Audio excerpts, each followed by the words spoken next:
बिस्मिल्लाहिर्रहमानिर्रहीम। अस्सलाम वालेकुम। खुश रहें, आबाद रहें, पाक परवरदिगार मोहम्मद वाले मोहम्मद की सदक़े में आपके रोज़े रिज़्क़ में बरकत और इज़ाफ़ा अता करें। आज जब मैं वीडियो आपसे शेयर करने लगी हूँ, माह रमज़ान की आमद है, तो मैंने सोचा कि क्यों ना आपसे चटनी बनाने की तरकीब आपसे शेयर की जाए। तो यहाँ पर मैंने खुश कुर्बानियाँ ली थी, उनको बॉयल कर लिया था और ये देखें ये गल चुकी हैं क्योंकि वो बहुत ज़्यादा खुश्क हो चुकी हैं, हार्ड हो चुकी हैं। तो इनको मैंने 2 कप पानी में बॉयल कर लिया है और अब इनको मैं ग्राइंड करने लगी हूँ। बहुत अच्छे तरीके से ये गल चुकी हैं, तो इनको अब ग्राइंड करेंगे और फिर आगे का प्रोसीजर मैं आपको बताती हूँ कि आगे हमने क्या करना है।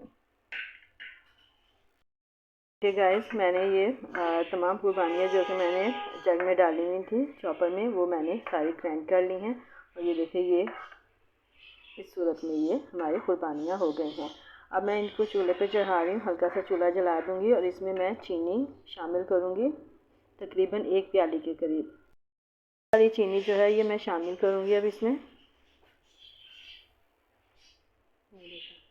अब इसको हल्की आंच पे हम पकने देंगे, इसको मिक्स कर देते हैं और ये हल्की आंच पर हमारी ये चटनी जो है कुर्बानी की तैयार होती रहेगी। इसमें हमने और कोई चीज़ शामिल नहीं करनी है, हमने मिर्चों का भी इस्तेमाल नहीं करना है और ना ही हम नमक इसमें शामिल करेंगे।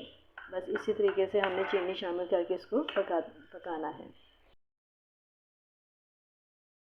ये देखिए जी गाइस, हमारी चटनी जो है कुर्बानी की बिल्कुल रेडी हो चुकी है। ये देखिए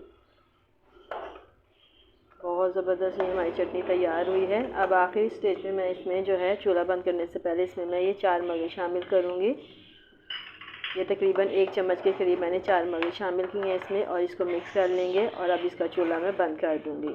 तो यकीनन आपको मेरी ये आज की ये रेसिपी पसंद आई होगी और अब आइंदा आने वाली वीडियो तक के लिए मुझे इजाज़त दीजिए। एक नई और बेहतरीन रेसिपी के साथ हाज़िर होंगे, उस वक्त तक के लिए इजाज़त दें। खुदा हाफ़िज़।